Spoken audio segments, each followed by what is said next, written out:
Olá, futuros servidores em todo o Brasil, em especial você, futuro servidor do município de Curuçá. Aqui, Valnei Oliveira, advogado e professor, instrumento de aprovação e classificação na sua vida. Nunca esqueça que 1000 cairão ao teu lado, 10.000 cairão à tua direita, mas a tua aprovação e classificação, estas não serão atingidas. Quem crê, diga amém ao final.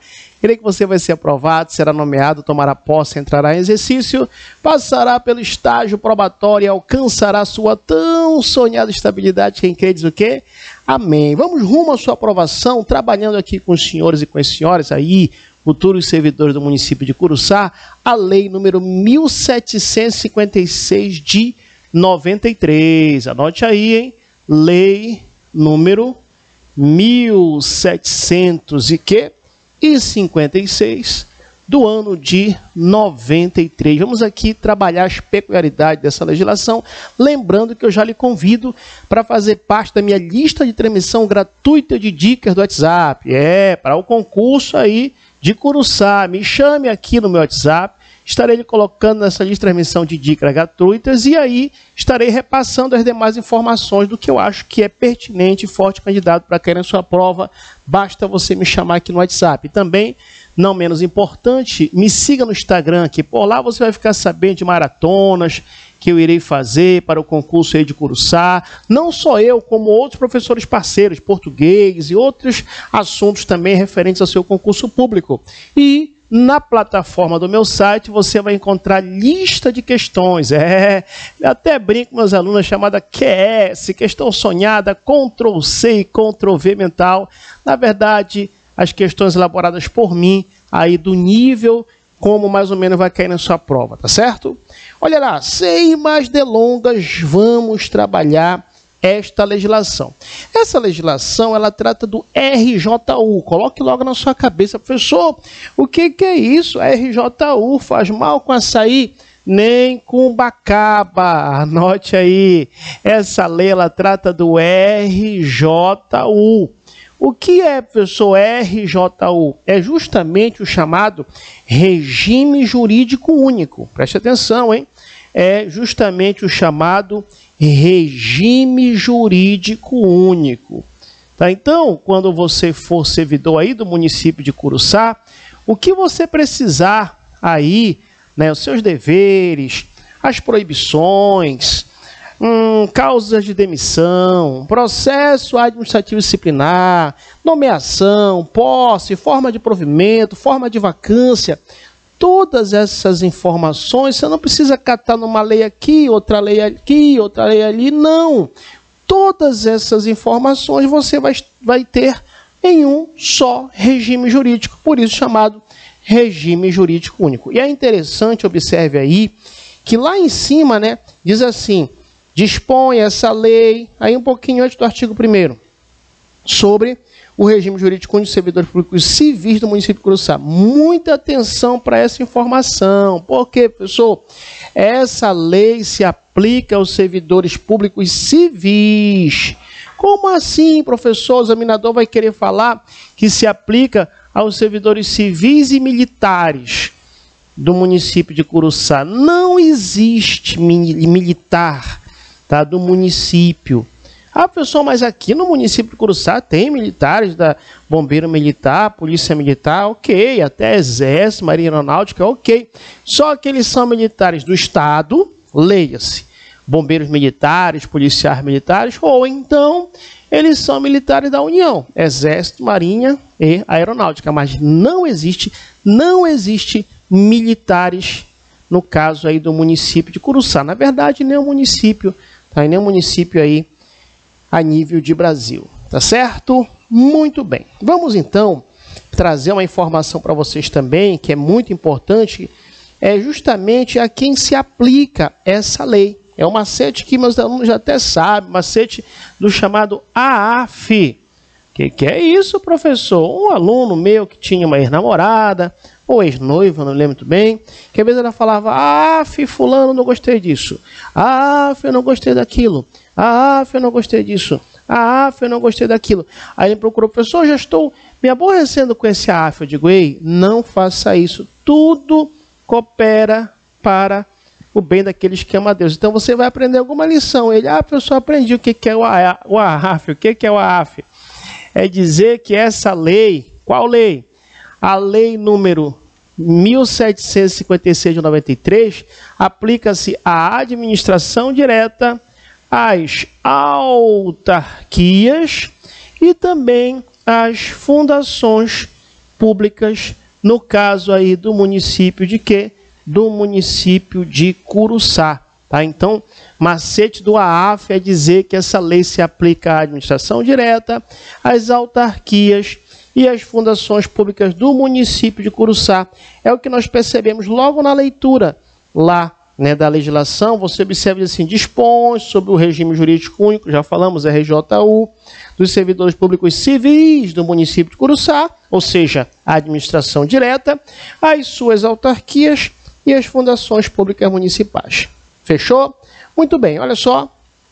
Mais uma vez é importante aí no artigo 1º, essa lei institui o regime jurídico único, servidores públicos civis, olha só, primeiro, da administração direta, como falamos, da administração indireta, foi falado lá em cima, né, autarquias e fundações públicas, dos poderes executivo e legislativo do município de Curuçá, inclusive as fundações e autarquias. Muito cuidado, muita cautela nessa informação, hein?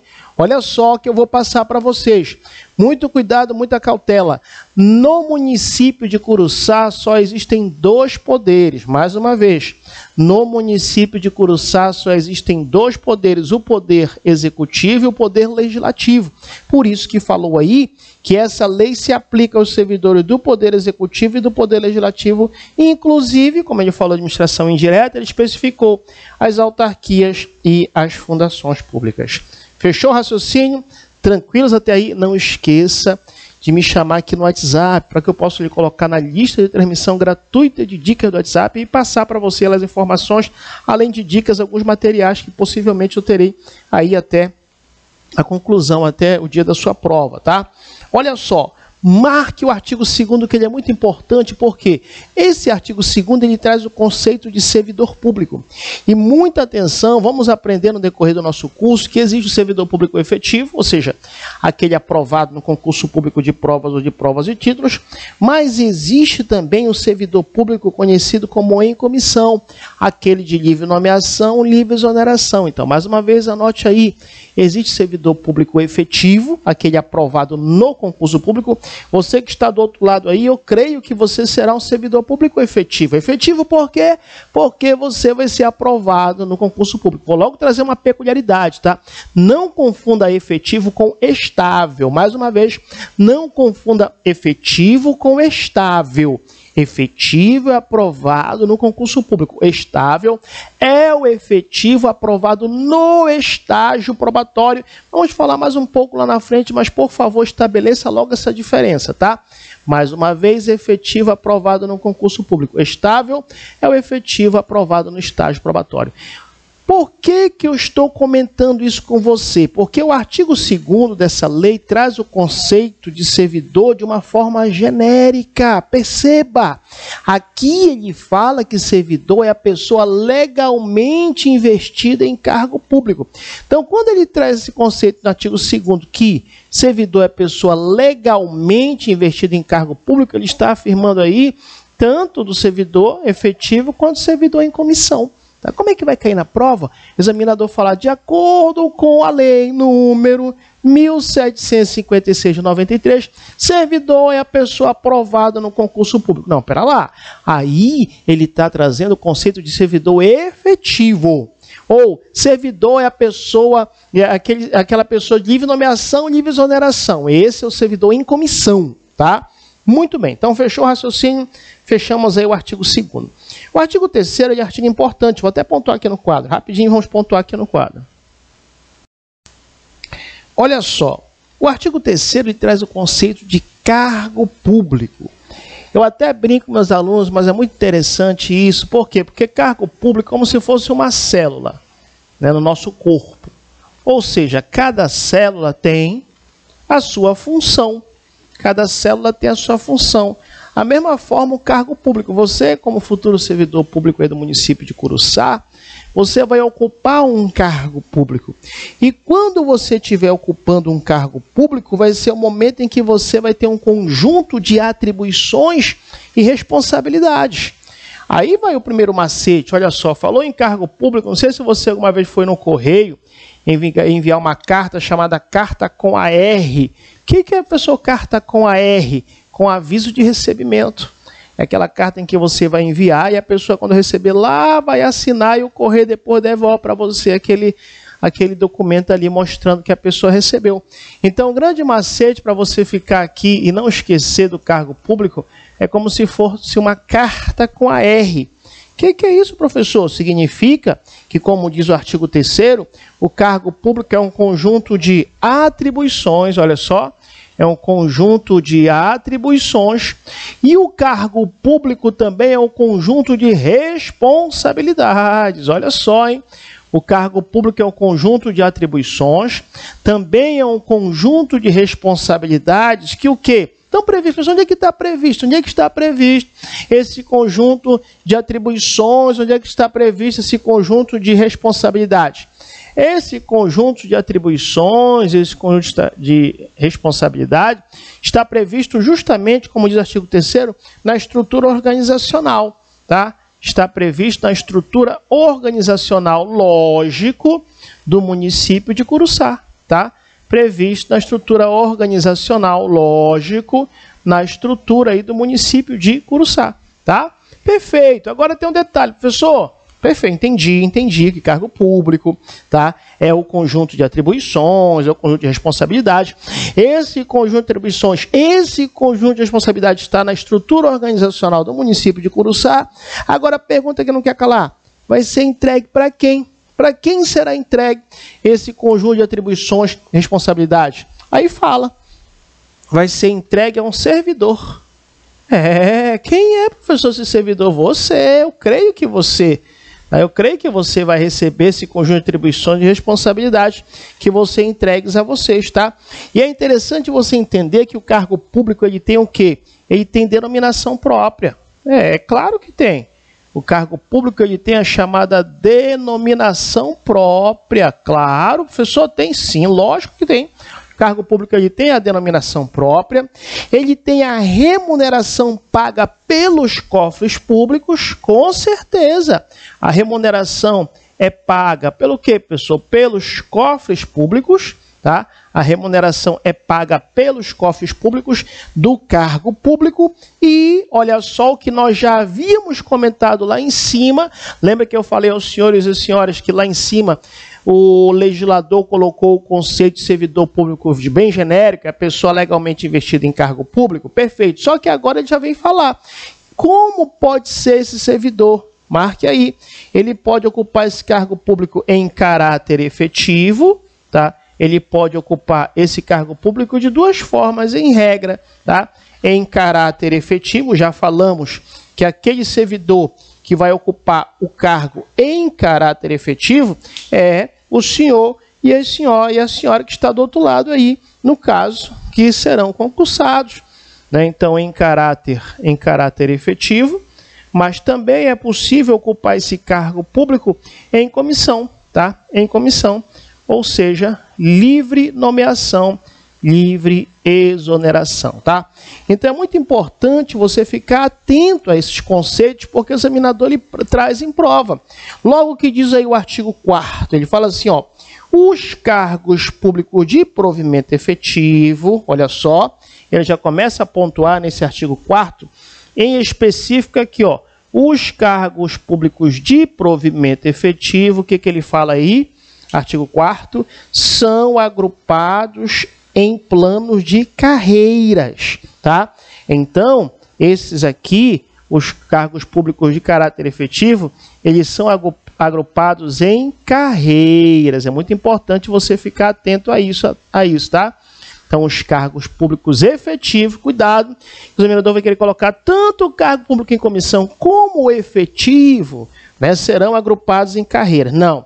Na verdade, serão em carreiras aí os cargos públicos efetivos, de acordo com o artigo 4º, estabelecendo hierarquia, observado a escolaridade e a qualificação profissional. Fechou? Então, muita atenção, esse conceito ele é muito recorrente. Cargo público é o conjunto de atribuições e responsabilidades que serão cometidas, serão entregues, aliás, constante da estrutura organizacional, que serão entregues a um servidor, tá? O cargo público tem a sua denominação própria, ele tem a remuneração paga pelos cofres públicos e ele se dará em caráter efetivo, que em caráter efetivo se organizam em carreiras e em comissão, que é de livre nomeação e livre exoneração. Fechou? Vamos para o próximo tópico, então. Olha só, esse tópico do artigo 5º ele é muito importante, por quê? Porque ele traz os requisitos. Os requisitos para que você, futuro servidor aí do município de Curuçá, possa ingressar no serviço público no município de Curuçá. Professor, serão somente esses requisitos que estão aí no artigo 5º? Não. Tá? É possível que haja a exigência de outros requisitos peculiares dos cargos e que estarão disciplinados no edital. Não há problema. Mas, para efeito da nossa prova, tá? Muita atenção para que você justamente não venha errar essa questão. Olha só, o artigo 5º traz os requisitos. Aí ele fala, são requisitos para ingresso no serviço público. 1, nacionalidade brasileira. Cuidado, porque quando ele fala nacionalidade brasileira, preste atenção, quando a lei fala nacionalidade brasileira, o que você tem que ter em mente? Você tem que ter em mente que ele está falando aqui tanto dos brasileiros natos, como também ele está falando dos brasileiros naturalizados. Cuidado que é batata. O examinador queria falar assim, um dos requisitos, né, no caso aí no caso adentrar, né, ser um servidor do município de Curuçá, um dos requisitos para o ingresso no serviço público de Curuçá, é ser brasileiro nato. Ponto final. Errado. Ser brasileiro naturalizado. Errado. Ter a nacionalidade brasileira. Aí sim. Ou então ele fala ser brasileiro nato ou naturalizado. Perfeito, sem problema. 2. Aprovação prévia em concurso público para o provimento de cargo efetivo. Exatamente, nós falamos, né? Para ocupar o cargo efetivo, a palavra efetivo, ponha na sua cabeça, bata no seu coração e fala, sou eu, serei eu que vou ocupar aí o cargo efetivo, tá? Então, a prévia aprovação em concurso público para provimento de cargo efetivo. Vamos aprender lá na frente que o cargo em comissão, ele até pode ser ocupado por efetivo, mas o cargo em comissão também pode ser ocupado por servidor não efetivo, tá? Item 3, inciso 3, quitação com as obrigações eleitorais e militares, tá? E olha só como é que ele fala aí, ó, para concorrente do sexo masculino, as militares, tá? Por quê, professor? Porque a mulher não precisa comprovar a quitação com obrigação militar. Por ordem, por mandamos constitucional, por ordem constitucional, não precisa, tá? Então, muita atenção, que o examinador vai querer enganar e dizer, quitação com as obrigações eleitorais, detalhe, eleitorais é tanto para o sexo masculino quanto para o feminino. E nos militares ele vai querer colocar também tanto para o sexo feminino quanto masculino. Errado. Os homens necessariamente têm que apresentar, as mulheres não, tá? Idade mínima, olha só, aqui diz idade mínima de 21 anos, então marque aí, né, é o que vai preconizar de acordo com a lei, 21 anos está aí para fazer o concurso, apesar de que o edital pode trazer diferente, tá? Mas para a nossa prova, de acordo com a lei, é o que está preconizado aí. Inciso 5, nível de escolaridade exigida para o exercício do cargo, nível médio, superior, fundamental, o que quer que seja, e tem que ter boa saúde física e mental, tá? O parágrafo único diz que as pessoas portadoras de deficiência, hoje não é mais o termo pessoa portadora de deficiência, hoje o termo correto é pessoa com deficiência, tá? Pessoa com deficiência, marque aí, a pessoa com deficiência, de acordo com a lei, ela é assegurada o direito de se inscrever, tá? Em concursos públicos para provimento de cargos cujas atribuições sejam compatíveis com a sua deficiência. Aqui aqui está a cereja do bolo, marque isso que é recorrente em concurso público. O examinador adora pedir esse percentual de vagas que é reservado para a pessoa com deficiência. Vai colocar até 10%, até 5%, até 15%? Não. Até 30% não. Marque aí que são reservados até 20%. Marque 20% das vagas oferecidas são reservadas aí para a pessoa com deficiência, tá? Muito bem, o artigo 6º diz que o provimento de cargos públicos é feito por ato do chefe do Poder Executivo Municipal. Se for do município, né? No caso, quem vai prover aí, no caso, os cargos, será o chefe do Poder Executivo Federal Municipal, leia-se prefeito, do presidente da Câmara Municipal de Curuçá, caso seja servidor aí do Poder Legislativo, e dos titulares das autarquias e das fundações públicas, se for servidor de autarquia ou mesmo da Fundação Pública do município de Curuçá. Tá bom? Muito bem. Muita atenção para esse artigo 7º, por quê? Porque aqui apagar rapidinho, peraí. Olha só, atenção para esse artigo 7º no macete que eu dou para os meus alunos, chamado da dança do põe, põe, põe, te fazendo enlouquecer. O que é, professor, essa dança do põe, põe, põe, me fazendo enlouquecer? Olha só, quem teve infância vai lembrar, mas quem não teve vai aprender também. Preste atenção, o macete da dança do põe, põe, põe, te fazendo enlouquecer, de acordo com o artigo 7º, é que você só pode bater no peito e falar assim, professor, eu estou investido no cargo público. Olha só, professor, eu estou investido no cargo público. Ou seja, a investidura no cargo público se dá com a posse. A investidura, o examinador vai querer enganar. A investidura no cargo público se dá com a nomeação, está errado. A investidura no cargo público se dá com o exercício, está errado. Tá? Na verdade, com a aprovação no concurso, está errado. Você só pode bater no peito e falar que você está investido no cargo público com a posse no macete da dança do põe, põe, põe o quê? Lhe fazendo enlouquecer. Tá certo? Muito bem. Olha só, o artigo 8º ele é importante também, por quê? Porque ele traz as chamadas formas de provimento. Professor, o que são formas de provimento? Vamos aprender que forma de provimento é o contrário de formas de vacância. Contrário de forma de vacância. Vou dar um exemplo para vocês. Eu vou sair da tela aqui. Então, a gente pode considerar que esse quadro aí é como se fosse um cargo público. Tá? Não tem ninguém ocupando, ninguém dando aula, só tem uma voz. Então, podemos dizer categoricamente que esse cargo está vago. E ele vai ser provido agora por mim, ó, formas de provimento, forma de ocupar um cargo que está vago, forma de provimento. Vamos aprender lá na frente que existe, contrário disso, as formas de vacância. Imagine o cargo ocupado e um belo dia o servidor vai se aposentar. A aposentadoria, por exemplo, é um exemplo de forma de vacância, tá? Mas o que nos interessa por enquanto no artigo 8º é justamente o que, professor? É justamente as formas de provimento.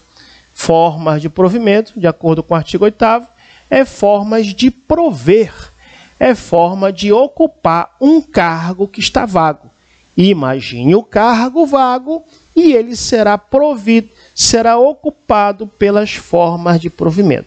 Aí no artigo 8º você observa que tem a nomeação, a promoção, a ascensão, reversão, aproveitamento, reintegração e recondução. Tá? E entre essas formas de provimento, é importante você marcar a nomeação, que a nomeação ela é a única forma de provimento originária. Anote aí, a nomeação é a única forma de provimento originária. As demais formas de provimento, promoção, ascensão, reversão, aproveitamento, reintegração e recondução, elas são formas de provimento derivadas. Professor, o que significa categoricamente dizer que a nomeação é a única forma de provimento originária e as demais formas são prova de provimento derivadas? Simples. Perceba, o município de Curuçá não lhe conhece, né, como servidor efetivo do cargo que você está tentando, aí vai tentar o concurso público, não lhe conhece. E o município de Curuçá vai lhe conhecer a partir da nomeação. Então, por isso que a nomeação, você não está no cargo, você vai começar no cargo, você vai ser chamado, na verdade, vamos aprender lá na frente, se quiser, você depois de ser nomeado, você pode tomar posse, depois entrar em exercício, passar pelo estágio probatório e alcançar a estabilidade, tá? Então, por isso que a nomeação é conhecida como a única forma de provimento originária, tá bom? Diferentemente das outras formas de provimento. Vamos aprender aqui que, por exemplo, na promoção você já está no serviço público de Curuçá, na extensão você já está no serviço público de Curuçá, na reversão você já está no serviço público de Curuçá, aproveitamento também, reintegração e recondução. Vamos aprender que nessas demais formas, pelo fato de você já estar no serviço público de Curuçá, você é chamado a forma de provimento derivadas. Derivadas. Fechou o raciocínio? O artigo 9º é muito importante, por quê? Porque ele traz o prazo de validade do concurso. Vou mostrar uma coisa para vocês aqui. Quando você for aprovado no concurso público aí de Curuçá, preste atenção, quando acontecer a sua aprovação, que eu creio que vai acontecer, a sua aprovação, quem crê aí, diga amém. Muito bem, o que vai acontecer? Vai ter um prazo que você necessariamente vai ter que aguardar para que aconteça a sua nomeação. Lógico que isso aqui pode ser bem rápido, mas pode até demorar um pouco esse prazo aqui, que é o chamado prazo de validade do concurso, que é o que a gente vai ler agora no artigo 9º, tá? É o chamado prazo de validade do concurso. Às vezes a pessoa que nunca fez concurso, né, ela olha no edital o prazo de validade, e esse prazo de validade do concurso, ele vem no edital, né? Aí ela olha no edital, esse concurso só tem 2 anos de validade, não vou fazer, muito pouco tempo que vale o concurso. Ei, não, você está equivocado. Esse prazo de validade do concurso é o prazo que o município de Curuçá tem para lhe chamar. Até brinco com meus alunos, que tem aluno quando passa no concurso, que ele é aprovado, já começa logo a fazer dívida, né? Lá no bairro dele, lá no cabeleireiro, lá no açougue, lá na mercearia, né? Ele chega, olha, eu já fui aprovado no concurso, está aqui a homologação do concurso, abre logo um crédito para mim. Ei, o rapaz lá fala, ei, pera lá, você foi aprovado no concurso, mas não necessariamente significa que Curuçá vai te chamar logo. Você vai esperar em regra o prazo de validade do concurso. Como eu falei para os senhores e para as senhoras, vai estar no edital, mas para a nossa prova marca o artigo 9º. O concurso público será de provas ou de provas e títulos. Uma coisa muito importante, marque essa parte também de provas ou de provas e títulos. Por quê? Porque quem faz concurso de nível médio faz concurso de provas. Quem faz concurso de nível superior faz concurso de provas e títulos. Tá? Então, cuidado. Se o examinador colocar, o concurso público será somente de provas. Errado. Somente de provas e títulos. Errado. Vou contar um segredo para você, mas não fale para o examinador.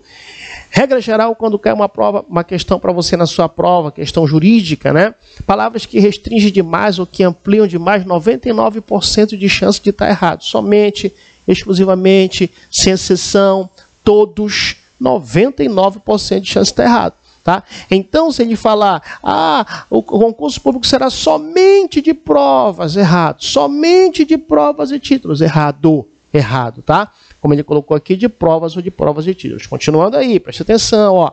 Continuando aí.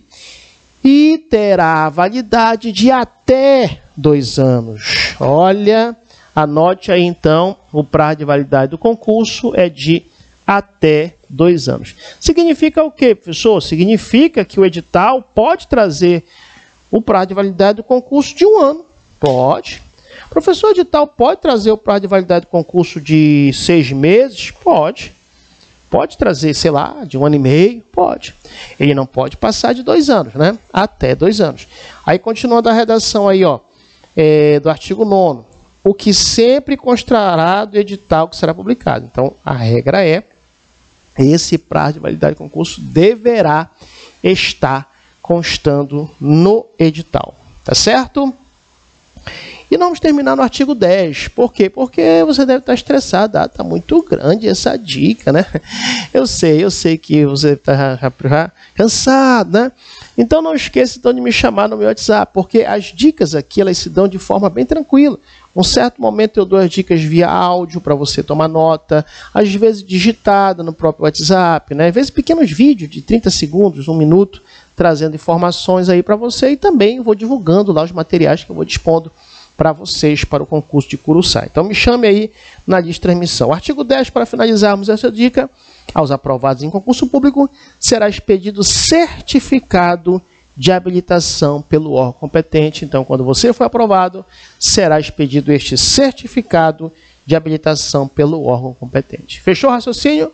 Muito bem. Aqui, Valnei Oliveira, advogado e professor, instrumento de aprovação e classificação na sua vida. Aí, você futuro servidor do município de Curuçá. Não esqueça de me chamar no WhatsApp para transmissão, visitar meu Instagram aqui, me acompanhe no Instagram que eu dou dicas por lá, e também adquirir materiais aí na plataforma do meu site. Um abraço e até o nosso próximo encontro.